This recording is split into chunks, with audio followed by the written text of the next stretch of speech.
Jueves de la segunda semana de Adviento, solemnidad de la Inmaculada Concepción de la Santísima Virgen María. Lectura del Santo Evangelio según San Lucas, capítulo 1, versículos del 26 al 38.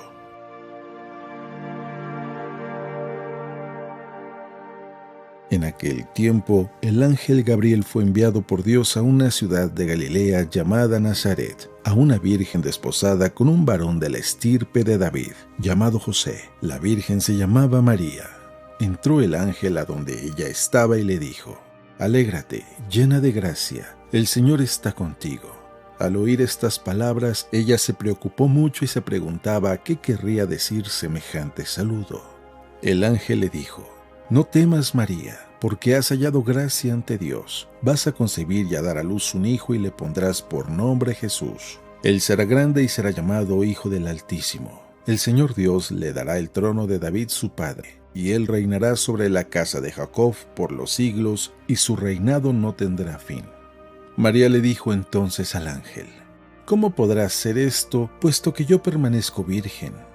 El ángel le contestó: «El Espíritu Santo descenderá sobre ti y el poder del Altísimo te cubrirá con su sombra. Por eso el santo que va a nacer de ti será llamado Hijo de Dios. Ahí tienes a tu parienta Isabel, que a pesar de su vejez ha concebido un hijo y ya va en el 6º mes, la que llamaban estéril, porque no hay nada imposible para Dios». María contestó: «Yo soy la esclava del Señor, cúmplase en mí lo que me has dicho». Y el ángel se retiró de su presencia.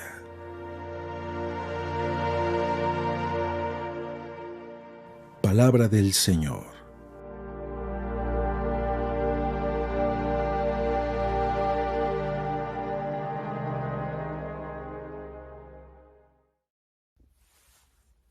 Muy buenos días.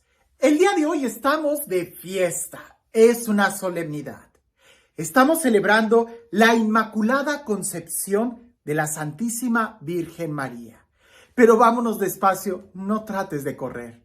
Es una gran fiesta y este dogma, aunque ciertamente fue promulgado de una manera solemne en el año 1800, ya los primeros cristianos lo celebraban. Incluso en las iglesias del Oriente, en el siglo VIII ya se celebraba esta fiesta con mucha solemnidad. No porque haya sido reconocido prácticamente hace algunos años, no quiere decir que antes no se creyera. Más bien, cuando la iglesia tiene que afirmar algo con solemnidad, es porque empieza a haber problemas. Pero en el principio, al principio a los cristianos no les costaba ni un problema el creer y profesar que María era la Madre de Dios, y de ahí se desprenden todos los dogmas marianos. Yo pienso y creo que los dogmas marianos, más que centrarse en María, en realidad están apuntando a Jesús, porque todo tiene su explicación en Jesús. Si nosotros creemos que Jesús es Dios, entonces no vamos a tener miedo al afirmar que María es Madre de Dios, de Jesús. Hace poco me topé con una persona que me estaba haciendo algunas preguntas y la verdad hasta ternura me da. Definitivamente yo no quise continuar la conversación, pero hasta me daban ganas de abrazarlo y decirlo: ya, tranquilo, todo va a estar bien. Esta persona se enojaba mucho y decía: es que ¿por qué dicen que María es la mamá de Dios? ¿No se dan cuenta que si María es la mamá de Dios, entonces es la abuelita de Jesús? Y yo le decía: a ver, ¿cómo sacas de que María es la abuelita de Jesús? Y dice: pues sí, porque si Jesús es hijo de Dios y María es madre de Dios, entonces María es la abuelita de Jesús. Y le dije: pero entonces ¿tú no crees que Jesús es Dios? Y él dice: ¿cómo?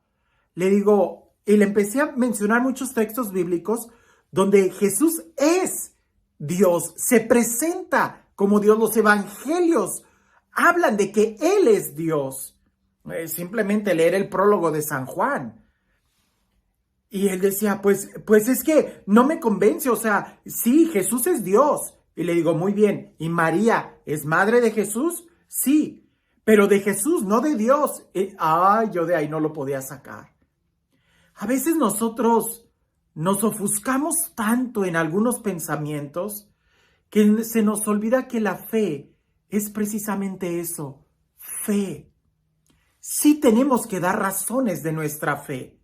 Y precisamente el dogma es todo, pudiéramos decir, un cuerpo científico en la forma en cómo está desarrollado el pensamiento para señalarnos una realidad. Pero al final del día es simplemente abrirnos a la admiración. Quiero leer el Evangelio. Y para esta fiesta yo creo que la segunda lectura es la que más me gustaría predicar, pero pues hemos estado reflexionando los evangelios aquí en YouTube. Ojalá que tú pudieras ir a misa y escuchar y prestar más atención a lo que te van a decir de este dogma precioso de la Inmaculada Concepción de María. Pero leamos el evangelio. Dice así: en aquel tiempo, el ángel Gabriel fue enviado por Dios a una ciudad de Galilea llamada Nazaret, a una virgen desposada con un varón de la estirpe de David, llamado José. La virgen se llamaba María. Entró el ángel a donde ella estaba y le dijo: alégrate, llena de gracia, el Señor está contigo.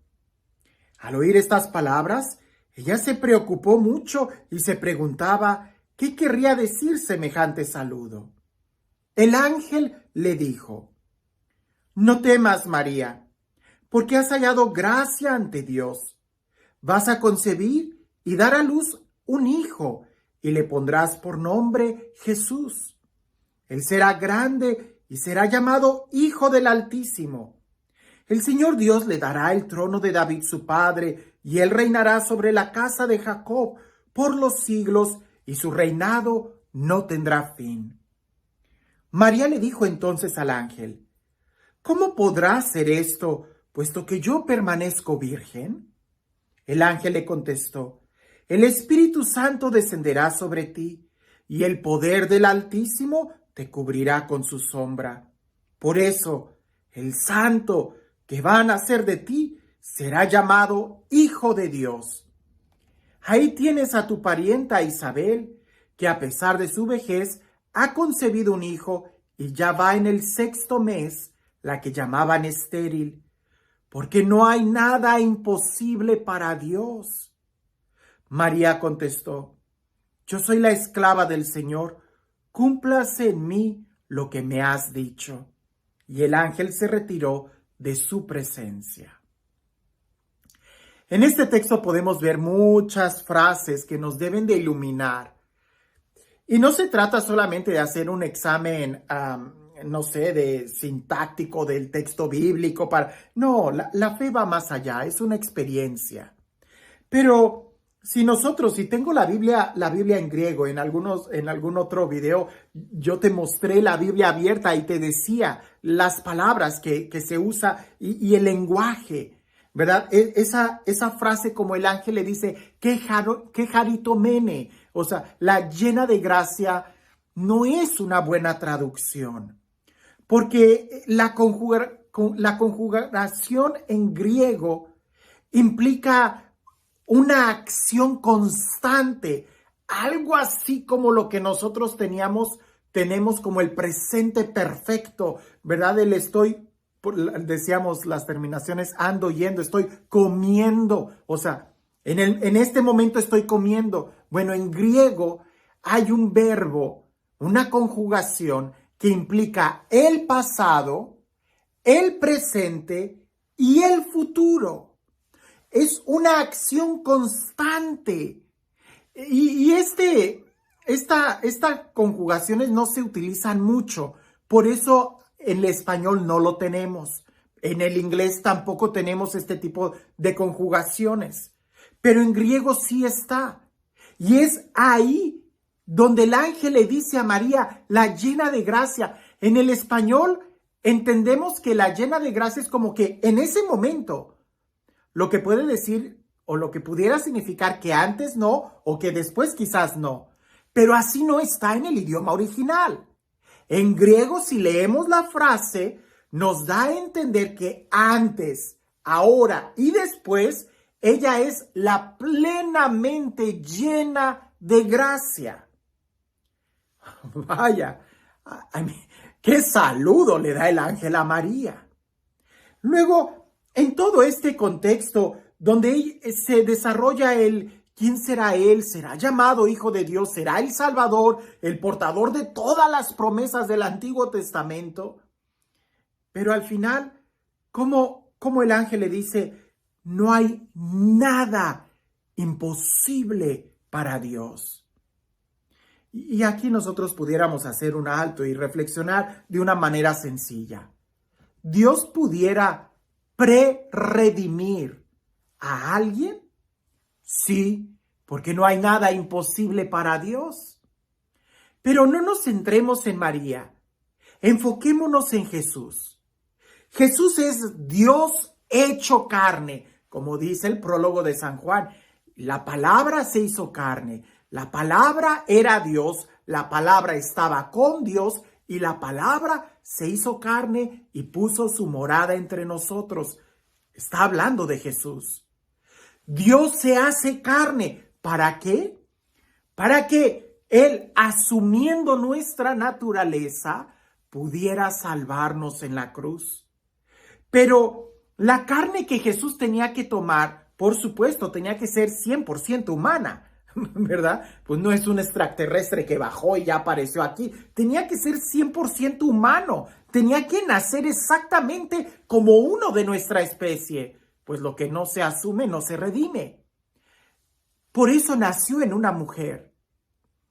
Y en este sentido, sin entrar en los demás dogmas, la carne que Jesús tomó tenía que ser libre de pecado. Porque si Jesús nacía en pecado, entonces ya no podía salvarnos. Él, que no cometió el pecado, dice la carta a los Hebreos, murió por nosotros. El justo muere por nosotros. Él paga el pecado, Él paga la culpa de nuestro pecado. Él no tenía que tener pecado en su carne, de ninguna forma. Y si recordamos el Antiguo Testamento, la paga o la culpa del pecado se iba heredando. Por eso Jesús no podía heredar el pecado de ninguna forma. Pero, entonces, ¿cómo le iba a hacer con María?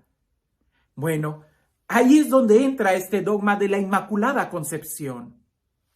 Sabemos que Jesús va a salvarnos, sabemos que Jesús es el Hijo de Dios y sabemos que era necesario que Jesús no tuviera pecado. Y con el saludo que el ángel le da a María, nos queda claro que María fue, pudiéramos decir, rescatada del pecado antes de que ella misma empezara a crecer. Por eso la Inmaculada Concepción no se está refiriendo a Jesús, se refiere a María. Cuando María, podemos decir, se concibe en el seno de su mamá, de Santa Ana, en ese momento María es prerredimida, se le aplica la salvación, nos decía un profesor. Es como si ahí en el vientre de la mamá de María, en Santa Ana, en el momento en que María, la Virgen María, va a ser concebida, es como si en ese momento la hubieran bautizado. ¿Pero cómo? Si el bautismo todavía no existía. Para Dios no hay nada imposible. Dios no es como nosotros. Dios ve el presente, el pasado y el futuro al mismo tiempo. No es como nosotros. Por eso muchas de las profecías del Antiguo Testamento hablan como en un sentido de presente, porque Dios todo lo ve en presente. El futuro, pudiéramos decir, Él es Dios. Ahora, no se trata de méritos o virtudes de María, se trata de la necesidad de Jesús para salvarnos. Ahora, aunque pudiéramos nosotros entender esto, porque hay que dar razón de nuestra fe, del por qué decimos que María es inmaculada desde el nacimiento de ella, desde su concepción. Ella no tuvo pecado, no por méritos de ella, sino que a ella se le aplicaron los méritos de Jesús, de su muerte. Ella, mira, no es incluso tan difícil de pensar. La primera persona que recibió a Jesús, ¿quién fue? María. La primera persona que lo escuchó, María. La primera persona que lo dio a conocer al mundo, María. Pues no debiera de ser ella la primer redimida. Pues claro, y eso fue incluso antes de que Jesús naciera. No por méritos de María, sino por los méritos de Jesús que se le aplican a María para que Jesús pudiera asumir una naturaleza completamente humana, excepto en el pecado. Y estos son textos bíblicos. Así que si alguien me sale con algo así como que, pues María es la abuelita de Jesús. No, mi hijo, lee la Biblia, en serio, sin prejuicios. Y el dogma es para abrirnos más y contemplar la belleza de un Dios que nos ama y que todo le es posible. Contemplar la imagen de María es contemplar lo que un día tú y yo podemos llegar a ser por los méritos de Jesús, si nosotros somos capaces de responderle como María respondió. He aquí el esclavo, he aquí la esclava del Señor, que se cumpla en mí según tu palabra. Y este Dios, el Dios del amor, el Dios de la vida, el Dios que hace nuevas todas las cosas, que sea Él el Dios que nada le es imposible, que nos bendiga en el nombre del Padre, del Hijo y del Espíritu Santo. A veces somos muy flojitos para pensar. Pues bien, si yo te invitara a que pensaras en un momento en el tamaño del universo, que hicieras ese ejercicio mental de pensar que hay más allá de las estrellas y más allá, llega un momento de estupor, de asombro. Si yo te invitara a que trataras de sumar números hasta que llegaras al final de la suma, pues te darías cuenta que nunca acabarías. Llegaría un momento de estupor, no lo sé, de mareo al contemplar algo tan grande. Los dogmas en ningún momento quieren cerrarnos la mente, más bien quieren ayudarnos a contemplar algo mucho más grande. Nos señalan el camino a la contemplación. En la Sagrada Escritura está escrito que incluso María no entendía todo lo que sucedía. ¿Recuerdas, por ejemplo, cuando Jesús fue perdido y hallado en el templo y que le dice, te hemos estado buscando, y que Jesús le responde, ¿no sabéis que debo de estar preocupado o en las cosas de mi Padre? María, dice el texto, no entendió, pero guardó todas esas cosas en su corazón. Hoy guardemos este dogma en nuestro corazón y abrámonos a la contemplación. Y quiero decir que el día de ayer quedé yo también muy sorprendido, muy sobrecogido, yo creo, al ver la respuesta de todos aquellos que se unen al reto de leer la Biblia completa el próximo año. Yo creo que este video ya estamos casi en los 17 minutos. Yo creo que en otro video voy a empezar a explicar un poco en qué va a consistir, pero pues vamos a darle. Y invita a todos los que puedas invitar a que se unan a este reto, que es eso lo que debiéramos de guardar en nuestro corazón, la palabra de Dios. Que tengas un excelente día.